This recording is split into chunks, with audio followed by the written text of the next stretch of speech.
Almost everyone knows the agony of being stuck in traffic. It is a problem almost every major city in the world is trying to solve. But fortunately, there is hope for faster commutes ahead. Joining us from Calgary this morning is futurist Nicholas Badminton for this month's edition of Future Friday. You're joining us on the phone, a little bit of Back to the Future, but we're good to have you with us, Nicholas.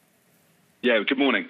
Okay, we all know about the self-driving cars. Little less known about the autonomous intersection. These are intersections that have no traffic signals or signage. How will they work? Yeah, this is fascinating and indicative of the new world. Engineers are trying to work out how to see that when cars are networked, how we can be free of traffic jams. So once self-driving cars are prevalent, they're going to know where all the other cars are. So in theory, they're going to be able to completely miss each other and drive at speeds that keep the traffic flow going well. At intersections, it looks like they're going to barely miss each other. It's going to be rather scary for the passengers, but it's going to be 100% safe. I can't even imagine what that would look like. All right, other developments you want to tell us about include flying taxis, underground tunnels for cars, and even buses that drive over traffic. What have you learned about these? Well, the future is here today. We've got companies like Uber and Lyft and whoever actually working on transportation that are like personnel drones. So call it up on an app, get in this drone, it'll fly you across the city from takeoff pad to landing pad. Then you've got Elon Musk and his boring company that are coming up with their new loop tunnels. So you drive into a little terminal, an elevator takes you and the car down onto sleds in a tunnel, and it will whiz you to the other side of the city. That's pretty exciting. Lots of buzz around that.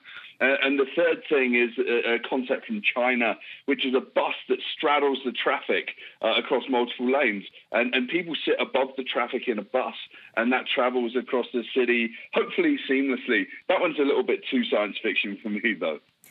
We're looking at pictures of that one right now, which seems fascinating. What a concept. With these technologies in the works, Nicholas, cities are already starting to plan ways to reclaim the space that they once reserved just for cars, like highways.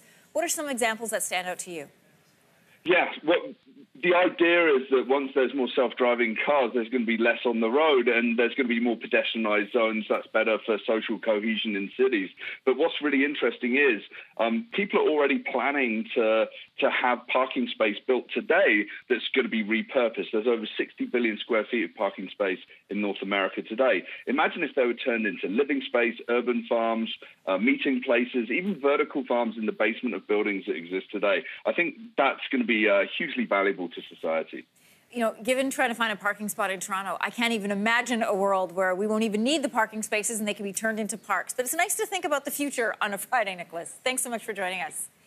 Thank you ever so much. You can find more of Nicholas' future predictions on our website at yourmorning.ca.